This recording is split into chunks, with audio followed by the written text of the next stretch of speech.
বয়সে আমার থেকে ছোট, কিন্তু বয়সে আমার থেকে ছোট, আর সবকিছুতে অভিষেক আমার থেকে বড়। অভিষেকের রাজনৈতিক বুদ্ধি, বক্তৃতা, জ্ঞান সবকিছুই আমার থেকে অনেক বেশি। কোন পরীক্ষা দিয়ে মদনদা, কোন পরীক্ষা দিয়ে? কোন পরীক্ষা দিয়ে নির্ধারিত হয়েছে? Political management. Political management. মদনদা, এই যে আপনি দুদিন ধরে কথা বলছেন মিডিয়ার সামনে, পলিটিক্যাল ম্যানেজমেন্ট। আচ্ছা, দুদিন ধরে যে পরীক্ষক কে ছিলেন মদনদা? পরীক্ষক কারা ছিলেন? কে ছিলেন পরীক্ষক? পলিটিক্যাল ম্যানেজমেন্টের পরীক্ষক। মানে পরীক্ষাটা হলো পলিটিক্যাল ম্যানেজমেন্ট, পরীক্ষকটা কে? সেগুলো আপনারা যদি আপনাদের কোম্পানিতে কোনোদিন চাকরি করতে অভিষেক যায়, তখন ইন্টারভিউ বোর্ডে এগুলো জিজ্ঞেস করে দেবেন। আচ্ছা শুনুন না, বলছি গতকাল থেকে আপনি কথা বলছেন, আজকেও বসছেন, এমনকি রিপাবলিক বাংলাকে আপনি এতক্ষণ সময় দিলেন, আইপ্যাকের তরফ থেকে কোনো ফোন টোন আসেনি তো? গতকাল থেকে আজ পর্যন্ত আইপ্যাকের তরফ থেকে কোনো ফোন আসছে না? অভিষেক ব্যানার্জির অফিস থেকে বা অভিষেক ব্যানার্জির অফিস থেকে এসেছে? না, না কোনো ফোন আসে না, কোনো ফোন আসে। আচ্ছা মদনদা, একদম শেষের দিকে, হ্যাঁ, একটা গান ছাড়া তো আপনাকে ছাড়া যাবে না মদনদা। ওকে, কাদের বার্তা দিয়ে আজকে সরস্বতী পুজোতে নতুনভাবে তৃণমূলটা শুরু করার আহ্বান জানাবেন? কর্পোরেট না ইমোশন, ইমোশন না ক্যালকুলেশন, দা মদন মিত্র না কর্পোরেট তৃণমূল? একটা গান হয়ে যাক শেষে। হ্যাঁ, যখন ফাইনালি মদনদাকে পাওয়া গেছে, গান মাস্ট।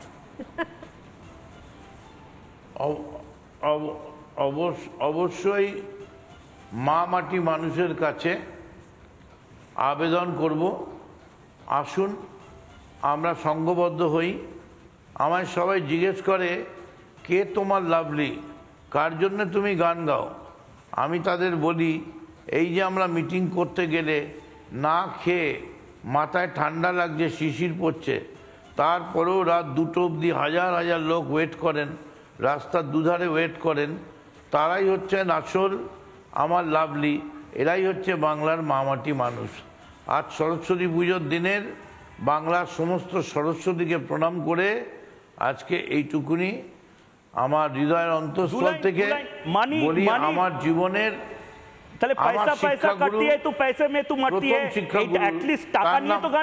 তার নাম মমতা বন্দ্যোপাধ্যায়।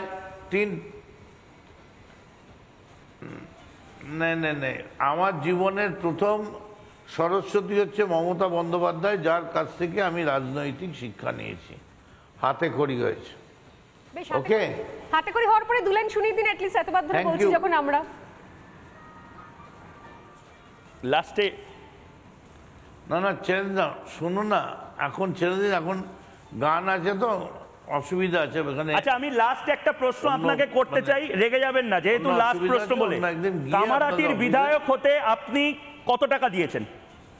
ম্যানেজারিয়াল স্টাইলে তৃণমূলকে কত টাকা দিয়েছেন? রেগে যাওয়া যাবে না, কিন্তু রেগে যাওয়া যাবে না। ক্যাশ ফর পোস্ট কত টাকা দিয়েছেন কামারহাটির বিধায়ক হতে? আমাকে তৃণমূল কংগ্রেস থেকে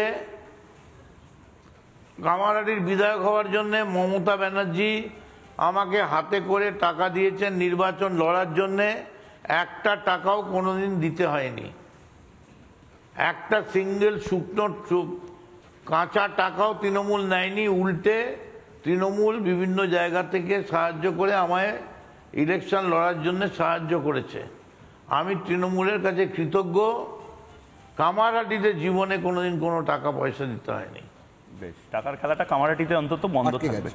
অনেক ধন্যবাদ মদনদা, রিপাবলিক বাংলার সাথে কথা বলার জন্য। নতুন একটা অ্যাঙ্গেল স্বর্ণালী আমাদের, এবং খুব স্পেসিফিক্যালি বলা হলো এই আইপ্যাক। এই আইপ্যাকটা কে? কোন হরিদাস পাল যে আইপ্যাক সব কিছু করে দিচ্ছে? সে তো না আছে তৃণমূলের অফিসিয়াল কোনো পোস্ট, না আছে কিছু। তাহলে কি করে স্বর্ণালী এই গোটাটা হয়? এবং না, এটাও বললেন মদন মিত্র যে নিঃসন্দেহে দলের তরফ থেকে না বলা হলে, দল ডেকে না নিয়ে আসলে, আইপ্যাক তো একা একা গুটি গুটি পায়ে প্যাক করতে করতে আসতে পারে না।